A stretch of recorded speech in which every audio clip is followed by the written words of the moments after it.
Hey, I'm back with some compliance considerations triggered by recent events that were in the news.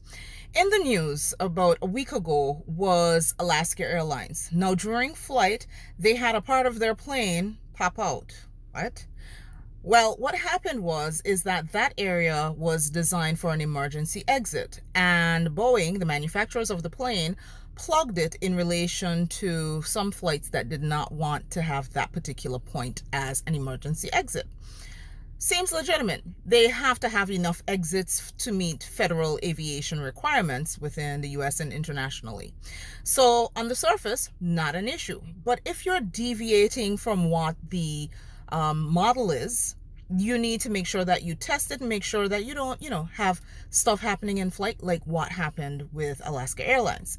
So, how does this relate to compliance and financial services? Well, plane manufacturers have to comply with a lot of the provisions for safety. And in financial services compliance, the same thing applies. If you have a deviation for a financial service or product, you have to make sure that tests are run to make sure that it remains compliant with regulatory provisions. So, does it cause undue harm to customers? Do you have a new insurance policy that has some gaps in it that might not meet certain conduct provisions or prudential provisions within your jurisdiction? And if you're in the operations part, you're selling the policies or whether it be banking or some other sector, have you had that conversation with compliance to make sure that that thing remains compliant and you don't have something unfortunate occurring during the life of, say, in this case of insurance, the insurance policy?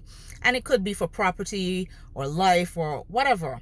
So it is definitely something to think about. And fun fact, a lot of my interest in correcting compliance failures actually comes from aviation because I do like to fly.